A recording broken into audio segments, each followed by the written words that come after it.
Thank you, Gisela, and thanks for inviting me to talk about the Radio Equipment Directive. So we already heard the Radio Equipment Directive being mentioned a couple of times, but when I talk about the radio equipment, I want to start with this toy, with this doll, because this has been part of where the whole story with the adoptions we're going to do in the radio equipment started. So the doll you see here on screen is a doll called My Friend Kayla.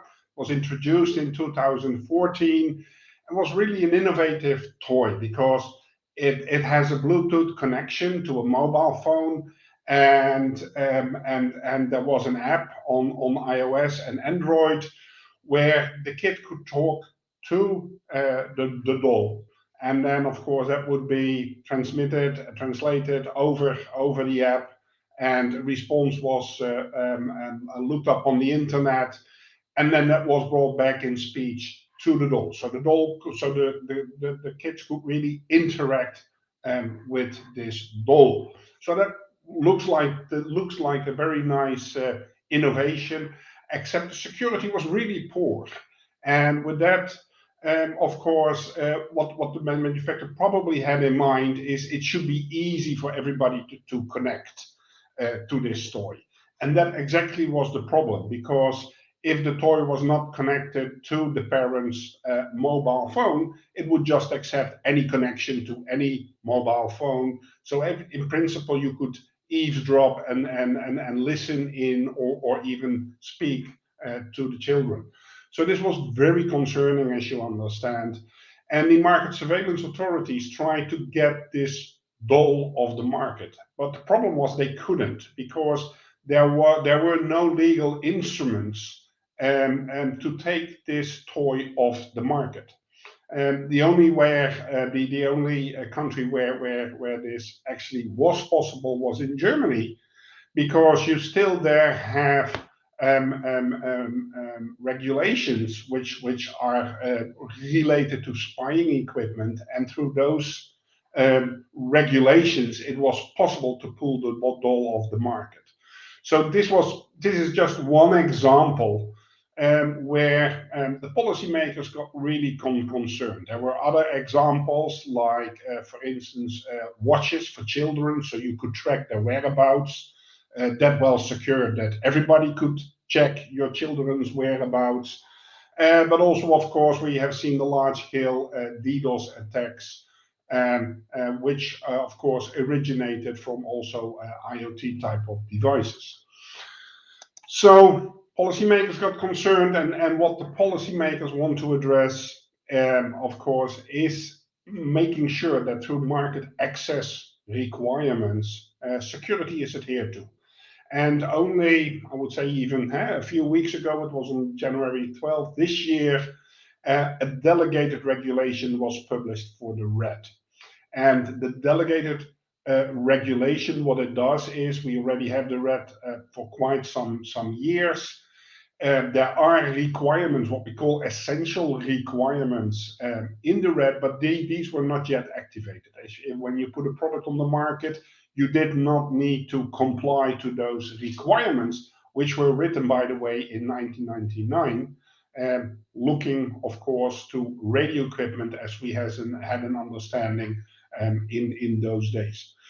So this new regulation will set requirements for market access requirements for products. I will go in more and more depth.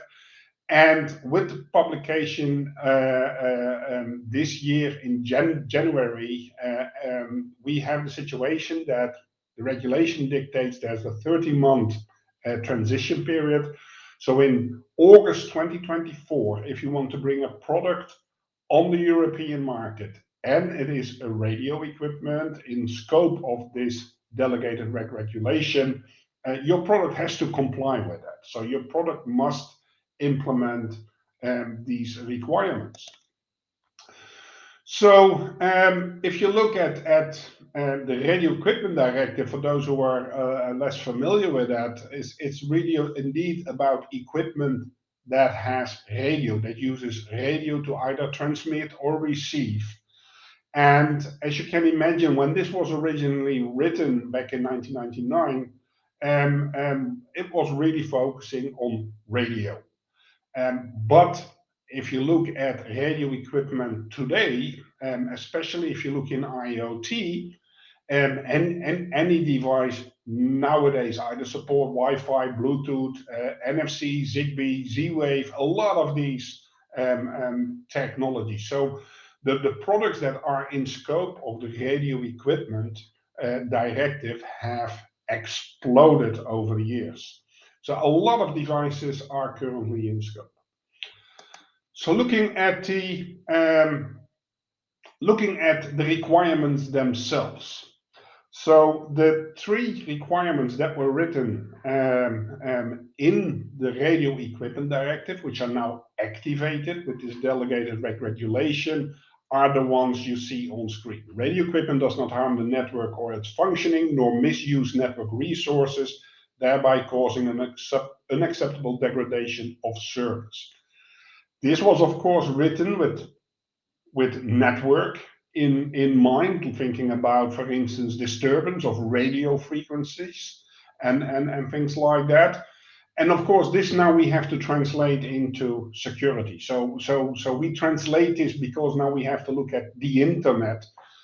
We now look at this like that radio equipment does not harm the network, so it does not disturb the network it is placed in. Or that's also the view of the Commission, of course, also is not part of, for instance, botnets that do DDoS attacks. So it's protection about the network in a broader sense.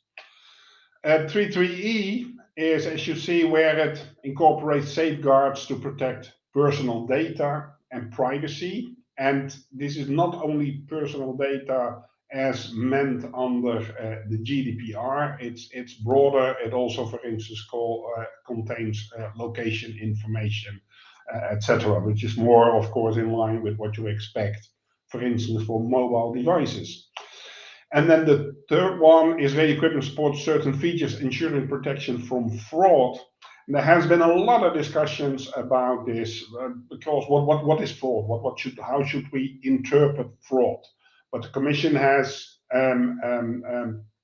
stated that, of course, and for this, fraud is where we need to look at the protection of financial transactions.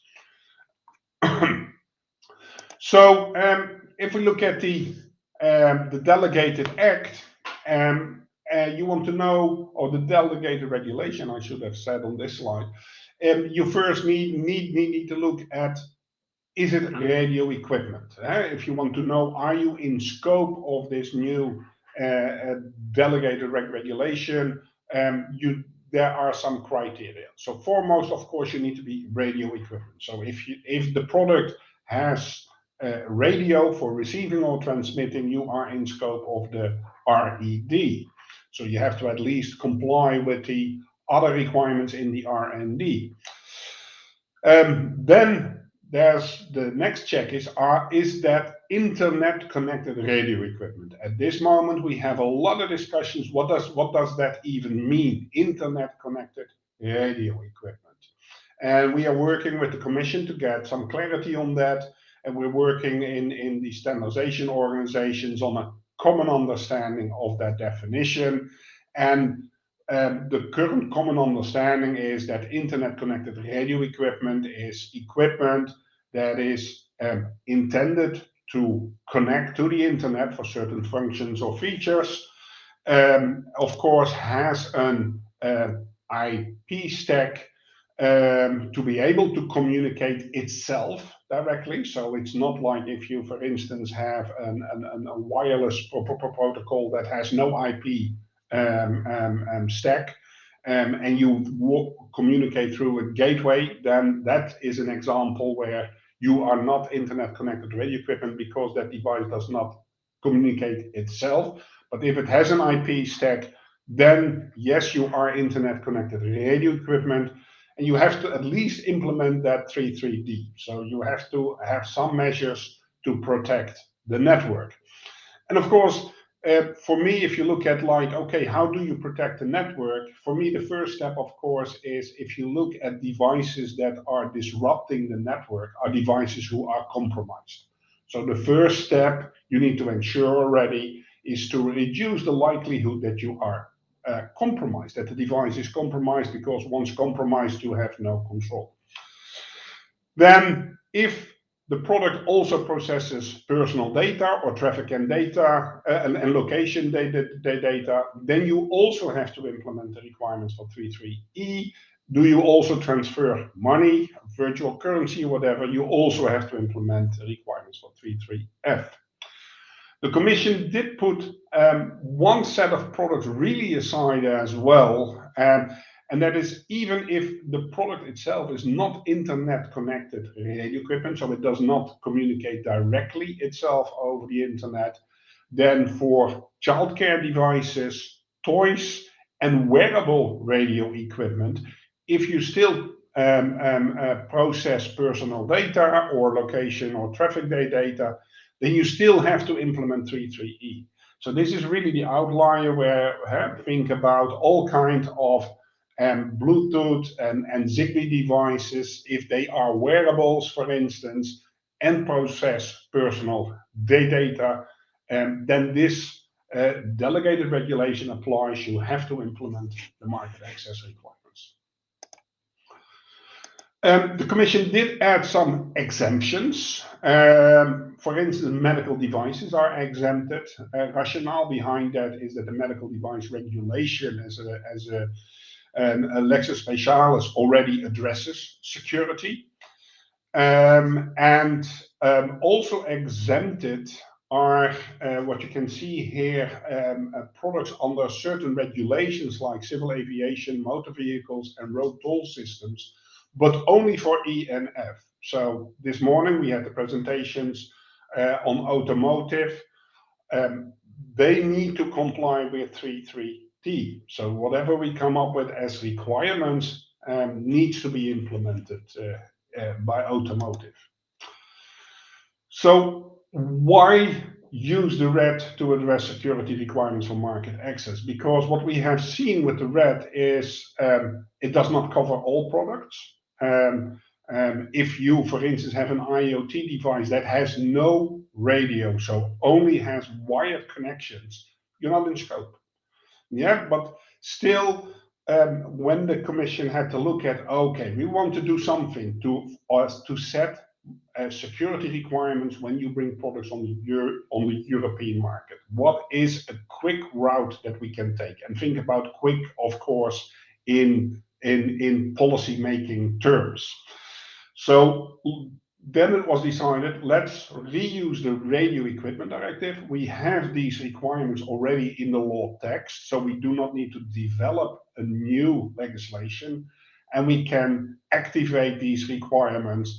And of course, also very much aware that a lot of the products already have, of course, wireless technologies in them. Most IoT nowadays make use of wireless technologies. What's also interesting, and it's important to take note of that fact, is that these requirements, they are not the requirements for the radio model. So whether or not if you have radio is the selection criteria if you are in scope of the Radio Equipment Directive. But the requirements apply to the entire product. So you cannot say, I only need to secure my radio module. No, you have to secure the entire product. And of course, the most important thing, as stated on the slide, it's that this at least was the quickest route to give the market surveillance authorities a means to force products off the market if they fail to protect the security or the personal data. So this is really a means for the regulators, for the market surveillance authorities to address insecure products. Now, I already quickly mentioned some of the timelines. This is where I'm showing you the entire picture. And again, these discussions started already 5 years ago. Then we had the public consultations, there were the impact assessments, a lot of discussions with the regulators, with industry on how can we deal with this issue, improving the security and the protection of the European citizens. So we have the delegated regulation, and of course that needs to be formally adopted by the European Commission, approved by Parliament, and then be published. So that publication step we already had, and there are 20 days when then the delegated act enters into force. So currently it is into force, and there is now this 30-month period. So in August 2024, products need to comply with this new regulation. So in the meantime, of course, and that's the way of how we work in Europe. So for the red, you need to have the CE marking to bring the product on the market, and you can do that you can get the CE marketing many ways, because you have to demonstrate that your product is in compliance with the essential requirements. You can go to a notified body and let the notified body assess your product, whether or not it complies, and then you can do that. Or what you can do is work through what we call harmonized standards. And the harmonized standard is where we have a standard that is recognized by the Commission, and they will cite it in the official journal, that if you implement that standard, then you can demonstrate conformity through self-declaration. So you don't have to go to a third party to do the assessment. You can do that through self-declaration. So these standards needs to be developed, and that is done with a formal standardization request to the European standards organizations. And we have been working with the Commission already for quite some time in preparation. We have seen many drafts, and at this moment we are eagerly awaiting the final standardization request. It says here March, and we do believe at this moment this might even slip to April, perhaps even May, before we officially see that. And as soon as we get the official standardization request, and as the ESOs, we need to assess whether or not we can accept that standardization request, and then we can start to develop these standards. And as you can see, there is a 10-month before the deadline, and that is already in the current standardization request, where the Commission has stated that they want the standardization organizations to deliver these harmonized standards at least 10 months ahead of the final deadline. So this will give the manufacturers a 10-month period to actually implement these requirements into their products. The interesting thing, of course, speaking for a standardization organization, this will give us less time to really work. And I'm going to zoom in at the moment to give everybody an understanding what that looks like. So we talk about 18 months that we probably have, perhaps even 17 months or 16 months.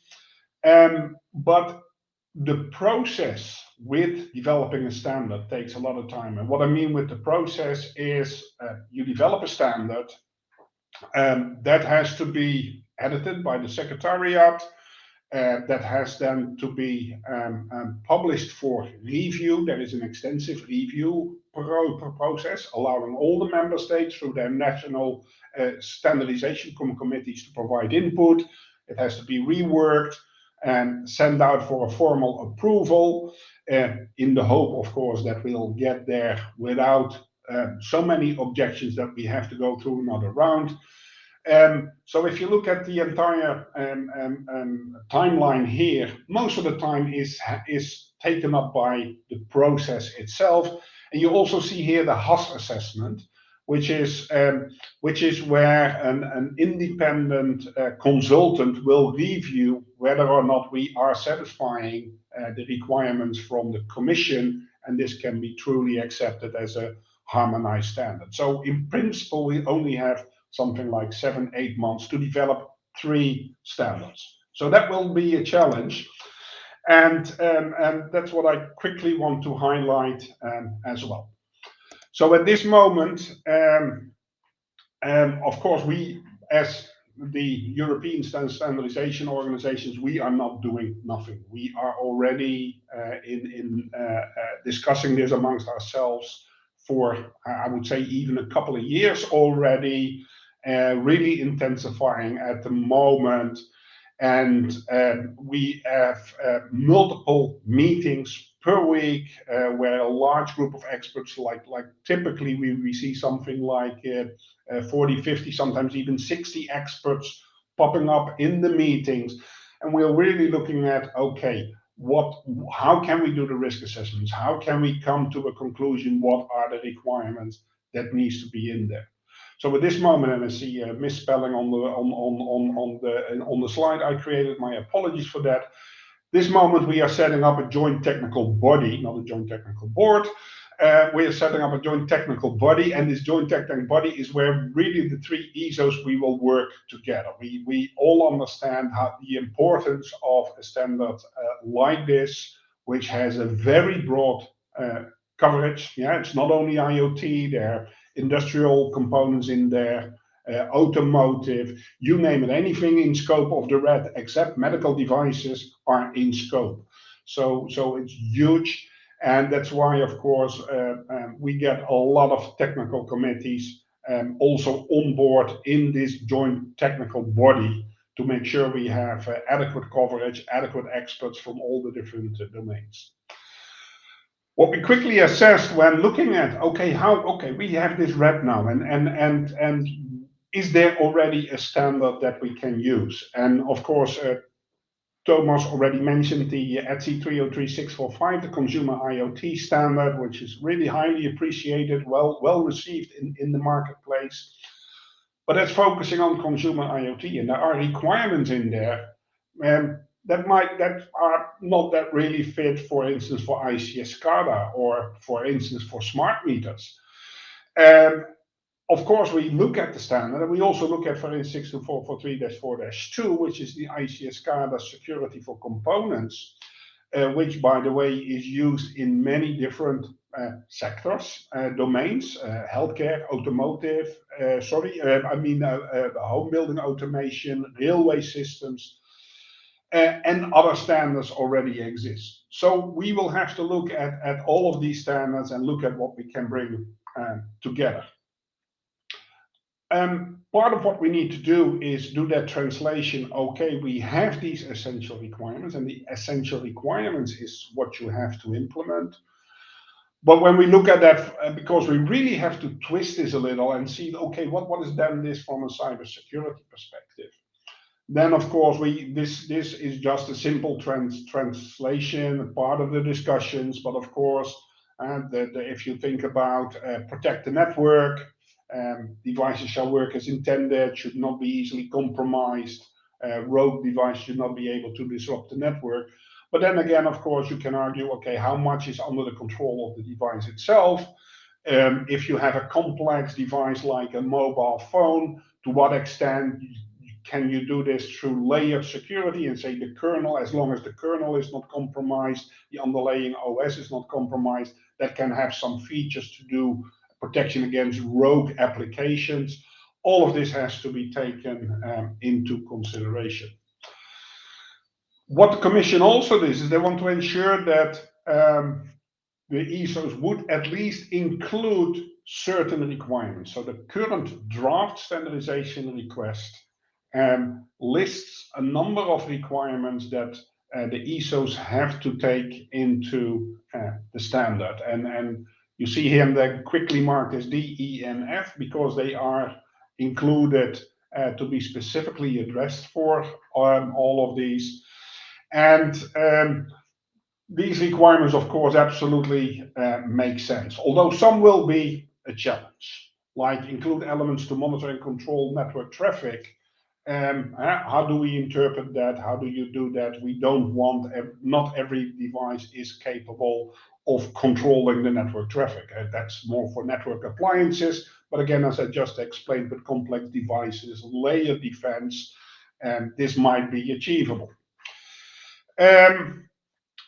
The other interesting one I marked here is are provided on a risk basis with up-to-date software and hardware at the moment of placing on the market that do not contain publicly known exploitable vulnerabilities.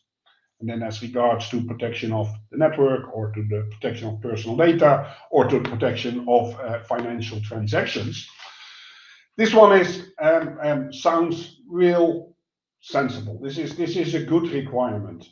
The problem in this one is how do you prove this? How as an organization, how do you prove that at the moment of placing there are no publicly known exploitable vulnerabilities?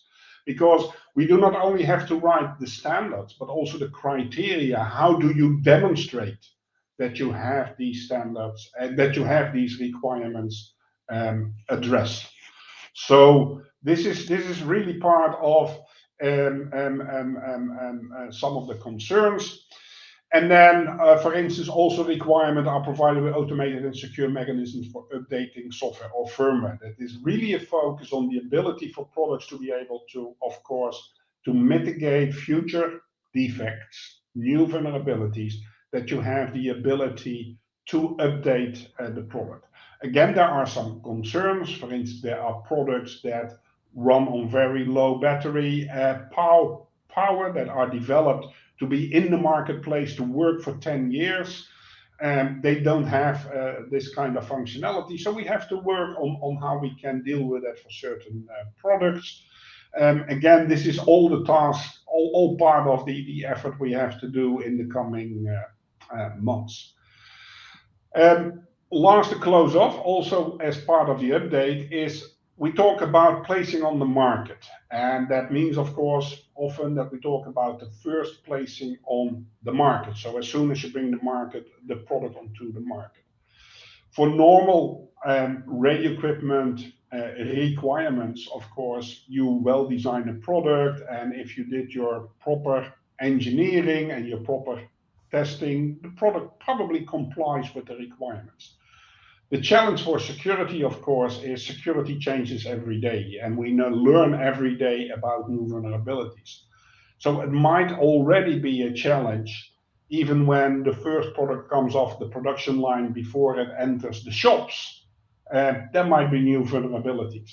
And also the radio equipment has sets the expectation that you maintain your products in compliance. So how this will turn out, how will the update work, how will the market surveillance or authorities deal with this? I think we have to learn, but that is, I think, part of the road ahead of us on how to address security for products in Europe. Any questions? Yes, thank you very much, Ben, for your extensive presentation. I think we all got now an overview how difficult it will be to produce these harmonized standards, actually. So thank you very much indeed. And I think I start with a question because I do not see some on the screen. Just to say, you said you can use already standards, for instance, the EN 33645, what Thomas already introduced to us, and of course the IEC standard for professional devices. So would it not be easier just to concentrate on existing standards, maybe to write profiles, so to cover the range with several standards and not to see that you just use requirements which fits for all? What is difficult? No, and that is indeed part of the challenge and part of the discussions we're having. So the request from the Commission is we have to write common security requirements because we have to address all products. And that indeed is a challenge. And when we talk about security, we often also talk about state of the art. And for me, state of the art is domain specific. Yes. State of the art security for a consumer IoT device is completely different than state of the art for an industrial controller. So we want to keep this state of the art in mind, and I hope, but again, we're still discussing and we have very much on the time constraint. I hope we can develop the common requirements, but in such a way that, for instance, in the standards, we will include annexes, probably informative, but let's see what we can do, where we would map these common requirements to some of these well-used and well-established standards, because I do believe that it makes it easier for a manufacturer, if they create a product, if they can follow the ETSI standard as their state of the art, and for an industrial, for a manufacturer of industrial devices to use the 62443, because through, for instance, the NIS2 directive, they might be enforced to have these certifications for their products. So we want to disrupt as less as possible and support domain-specific state of the art. But the task we have is to develop the common requirements. Yeah, and maybe I ask a next question about the risk assessment. We see that the risk assessment should cover all devices. How is this possible? You think? For me, the answer lies in not to be too specific.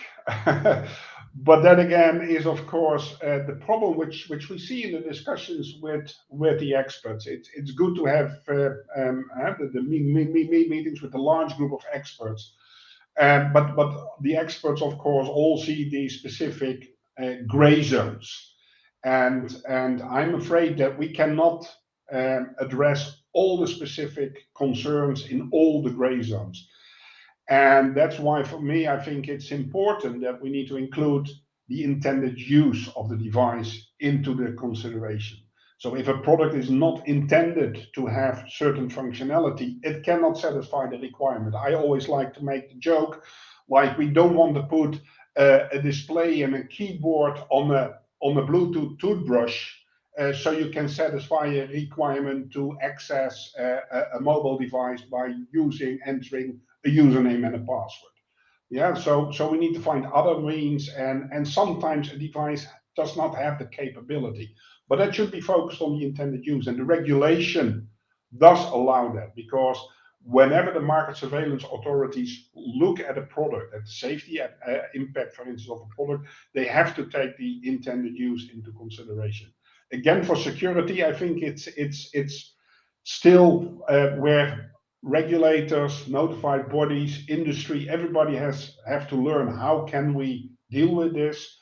The most important step is currently there is nothing, and anything we'll do is already an improvement. So I hope we do not go overboard, because then we will not achieve anything. Let's make the next sensible step. So thank you very much. So I think the final question I wanted to pose, but you answered it already, was what happens when we do not reach our goal and do not succeed to provide these harmonized standards in time? Yeah, because indeed, thanks for that question, Gisela, because if we are not able to do that, that's not a concern for the Commission, because the Commission, the August 24 date will stand. That will mean that anybody who wants to bring a product onto the market will have to go through a notified body to get the product assessed.